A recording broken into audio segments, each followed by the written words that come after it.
रात हो गई। दिल्ली स्टेशन से एक ट्रेन निकली, मंजिल मुरादाबाद। अंदर 3 दोस्त राकेश, सुमित और विकास अपनी सीटों पर बैठे थे। कॉलेज के ये स्टूडेंट्स अपने ट्रिप को लेकर बहुत एक्साइटेड थे। ट्रेन आगे बढ़ रही थी, उसकी आवाज उन्हें एक झूठी सुरक्षा का एहसास दे रही थी। डिब्बे में हल्की रोशनी थी, फ्लिकरिंग लाइट्स के साथ परछाइयां नाच रही थीं। हवा में एक अजीब सी खामोशी छाई हुई थी, जो सिर्फ ट्रेन की रिदमिक आवाज से ही टूटती थी। हवा ठंडी होती जा रही थी। राकेश ने अपनी रीढ़ की हड्डी में एक सिहरन महसूस की। उसके ऊपर बेचैनी हावी होने लगी। सुमित और विकास राकेश के बढ़ते डर से बेखबर आपस में मजाक कर रहे थे। वे अपने प्लान्स के बारे में बात कर रहे थे। उनकी हंसी ट्रेन के भयानक सन्नाटे के बिल्कुल उलट थी। राकेश ने अपनी आशंका को दूर करने की कोशिश की, आधे मन से उनकी हंसी में शामिल हो गया, लेकिन अंदर ही अंदर एक अनहोनी का आभास उसे बेचैन कर रहा था। जैसे जैसे रात बढ़ती गई, ट्रेन खाली होने लगी। अलग अलग स्टेशनों पर यात्री उतरते गए। मंद रोशनी में उनके चेहरे मुश्किल से दिखाई दे रहे थे। हर बार किसी के उतरने पर डिब्बा और खाली होता गया। खामोशी और गहरी होती गई। राकेश को एक बढ़ता हुआ अलगाव महसूस हो रहा था। उसने अपने दोस्तों की तरफ देखा। उनकी हंसी अब कम हो गई थी। उनके चेहरों पर उस बेचैनी का अक्स दिख रहा था जिसने उसे जकड़ लिया था। ट्रेन हिल रही थी और हिल रही थी। उसकी लय अब सुकून देने वाली नहीं, बल्कि खतरनाक थी। परछाइयां और गहरी होती हुई प्रतीत हो रही थीं, विक्षिप्त आकृतियों में खींच रही थीं और मुड़ रही थीं। हवा भारी हो गई, एक ऑलमोस्ट पैल्पेबल तनाव से भरी हुई। राकेश अपने सीने में अपने दिल की धड़कन महसूस कर सकता था। उसकी हथेलियां पसीने से तर हो रही थीं। उसने खुद को विचलित करने की कोशिश की। खिड़की से बाहर अंधेरे, वीरान परिदृश्य को देख रहा था, लेकिन उसके अपने भयभीत चेहरे का प्रतिबिंब उसे घूर रहा था। उसने अपनी आंखें बंद कर लीं, खुद को शांत करने की कोशिश की, लेकिन भय की भावना तेज होती गई। एक धीमी सी फुसफुसाहट ने सन्नाटा तोड़ दिया। ऐसा लग रहा था जैसे वह खाली सीटों के बीच से फिसलती हुई पूरे डिब्बे में फैल रही हो। राकेश की आंखें खुल गईं। उसने इधर उधर देखा। उसका दिल जोरों से धड़क रहा था। सुमित और विकास, उनके चेहरे पीले पड़ गए थे, सीधे आगे घूर रहे थे। उनकी आंखें डर से फैली हुई थीं। फुसफुसाहट तेज होती गई, धीमी फुसफुसाहट में बदल गई। ऐसा लग रहा था कि वे डिब्बे के हर कोने से आ रहे हैं, उन्हें घेरे हुए हैं, अंदर आ रहे हैं।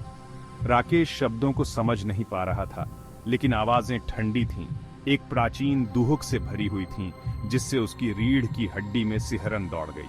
वह चीखना चाहता था, आतंक की अदृश्य जंजीरों से मुक्त होना चाहता था जिसने उसे बंदी बना लिया था, लेकिन उसकी आवाज उसके गले में ही रह गई। डर से उसका गला घुट गया। उसने अपने हाथ पर एक ठंडा हाथ महसूस किया और वह भयभीत हो गया। उसके होठों से एक खामोश चीख निकल गई। वह विकास था। उसका चेहरा सफेद पड़ा हुआ था। उसकी आंखें दहशत से फैली हुई थीं। उसने कांपते हुए उंगली से डिब्बे के अंत की ओर इशारा किया। वहां परछाइयों में डूबी हुई एक बूढ़ी औरत बैठी थी।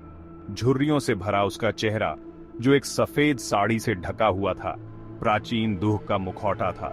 उसकी आंखें 2 काले गड्ढे थे, जो एक अकथनीय डरावनी को दर्शाते थे। वह अकेली बैठी थी। उसकी निगाहें उन पर टिकी हुई थीं। उसके होठों पर एक फीकी सी मुस्कान खेल रही थी। यह कोई सुखद मुस्कान नहीं थी। यह एक भयावह, जानकार मुस्कान थी, जो उन रहस्यों की बात करती थी जिन्हें दफन ही रहने देना बेहतर था।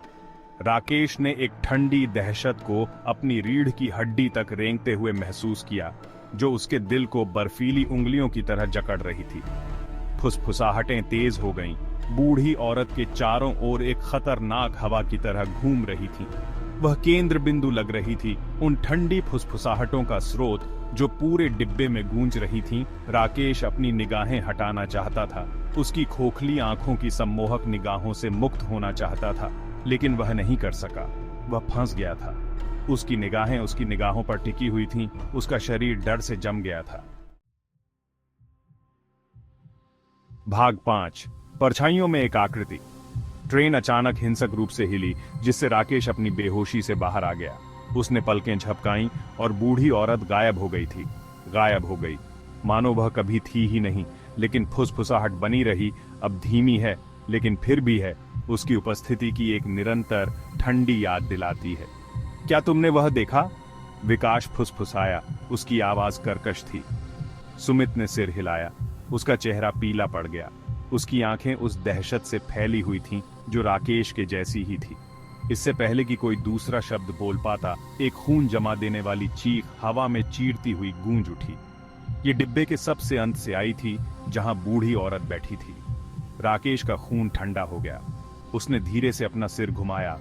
उसका दिल उसके कानों में धड़क रहा था। वहां परछाइयों में एक आकृति खड़ी थी। यह लंबा और दुबला पतला था। इसकी विशेषताएं अंधेरे में छिपी हुई थीं। इसकी आंखें, दो चमकते अंगारे उन्हें घूर रहे थे, एक द्वेषपूर्ण खुशी से भरे हुए थे, जिससे राकेश की त्वचा रेंग गई। भाग 6। वीरान स्टेशन। ट्रेन चिल्लाते हुए रुक गई, जिससे तीनों दोस्त आगे की ओर गिर पड़े। उन्होंने खिड़की से बाहर देखा। प्लेटफॉर्म वीरान था, एक भयानक सन्नाटे में डूबा हुआ था, जो उन फुसफुसाहटों से ज्यादा परेशान करने वाला था जो कुछ क्षण पहले तक उन्हें परेशान कर रही थी। एकमात्र प्रकाश टिमटिमाते लैंपों से आ रहा था, जो वीरान प्लेटफॉर्म पर लंबी नाचती हुई परछाई डाल रहे थे। हम कहां हैं? सुमित फुसफुसाया। उसकी आवाज कांप रही थी। किसी ने जवाब नहीं दिया। राकेश को ऐसा लग रहा था कि उन्हें यहां नहीं होना चाहिए था। यह स्टेशन, जो अंधेरे और सन्नाटे में डूबा हुआ था, गलत लग रहा था। एक ऐसी जगह जिसे समय भूल गया था और परछाइयों ने निगल लिया था। चलो उतरते हैं, विकास ने कहा। उसकी आवाज असामान्य रूप से दृढ़ थी। वह खड़ा हो गया। उसकी निगाहें घबराहट से इधर उधर भाग रही थीं। मुझे यह पसंद नहीं है, यह जगह, यह गलत लगती है। राकेश और सुमित ने झिझकती निगाहों से एक दूसरे को देखा। उन्हें यह पसंद नहीं था, लेकिन उस ट्रेन में रहने का विचार, फुसफुसाहट और परछाइयों से प्रहॉन्टेड, और भी भयानक था। भाग 7। गायब। वे ट्रेन से उतरे और वीरान प्लेटफॉर्म पर आ गए। हवा भारी थी, नम मिट्टी की गंध और किसी और चीज से भरी हुई थी, कुछ धातु जैसी और मीठी गंध। राकेश ने अपनी रीढ़ की हड्डी में एक सिहरन महसूस की। उसे यह पसंद नहीं आया। उसे यह बिल्कुल भी पसंद नहीं आया। कोई है? सुमित चिल्लाया। उसकी आवाज सन्नाटे में गूंज रही थी। कोई उत्तर नहीं था।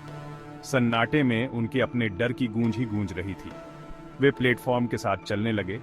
उनके कदमों की आवाज ही भयानक सन्नाटा तोड़ रही थी। सब लोग कहां हैं? विकास फुसफुसाया। उसकी आवाज मुश्किल से ही राकेश के दिल की धड़कन की आवाज से ऊपर सुनाई दे रही थी। मानो उसके सवाल के जवाब में ट्रेन आगे बढ़ गई। राकेश डर के मारे देखता रहा, क्योंकि यह प्लेटफॉर्म से दूर हो गई, गति पकड़ रही थी, उन्हें सन्नाटे और अंधेरे में फंसा हुआ छोड़कर। रुको! सुमित चिल्लाया, ट्रेन के पीछे भागते हुए। पर अब बहुत देर हो चुकी थी। ट्रेन चली गई थी, अंधेरे में गायब हो गई थी, जैसे वह कभी थी ही नहीं। राकेश को अपने ऊपर चक्कर आने का एहसास हुआ। प्लेटफॉर्म उसके पैरों के नीचे झुकता हुआ प्रतीत हो रहा था। उसने अपनी आंखें बंद कर लीं, खुद को इस दुःस्वप्न से जगाने की कोशिश कर रहा था। जब उसने अपनी आंखें खोलीं, तो प्लेटफॉर्म सूरज की रोशनी से नहाया हुआ था।